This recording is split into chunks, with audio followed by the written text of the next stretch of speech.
Hey gamers, if you like deck building and ghosts, then you might want to check out Tanto Cuore, Memento Mori, Twilight Manor. Let's take a look at how this one plays. In this game, players will be deck building in order to try and score the most points by putting the most useful characters in their deck to help them get those points. They'll start out with a very simple deck where they just have some love cards, which will help them employ additional characters, as well as some of the Twilight Sister maids, which don't do anything by themselves, but if they can use their servings to chambermaid them and then pair them with some of the ghost characters, then they'll be able to score points off of them later.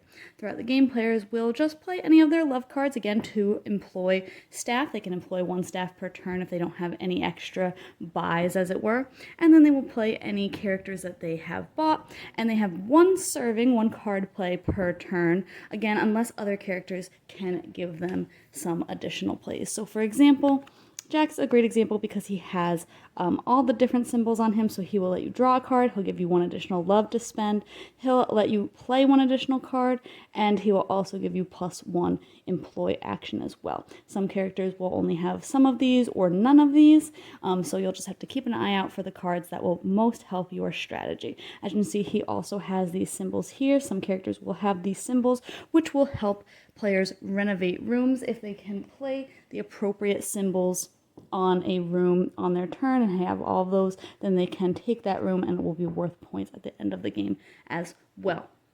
Throughout the game, players might also pick up event cards like the Seance.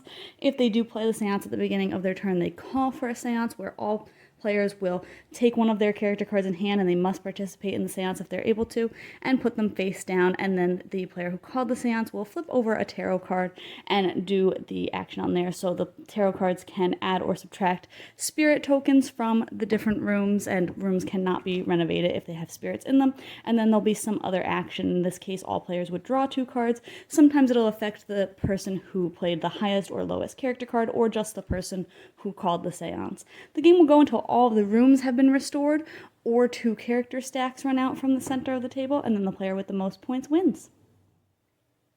I'm a bit of a sucker for a spooky theme, so I definitely liked this game because of the theme. I thought that it worked really well. The ghost versus living character cards were kind of cool. In my plays, didn't see a lot of the ghost effects. I didn't have like the evil tokens very often, so I didn't see that play out a ton. We didn't use the poltergeist activity cards that much in my plays. We didn't play very mean games, which I'm fine with. So I didn't see those evil effects take effect too often, but I still thought that the ghost cards were cool. Some of them are worth negative points unless you capture them, which I thought was really interesting. And I just liked the different styles of cards for that. I also liked trying to restore the rooms and get those different symbols all together on your turn. It can be very difficult, especially to balance getting enough card plays with how many cards you're able to draw sometimes, it seemed like. But I did like the general flow of the game. I'm still not a big fan of static markets. I prefer when you're not really sure what cards are going to be available turn after turn, but I understand the need for it as one of the end game conditions here, so it does make sense, but I still prefer not having a static market in deck building personally.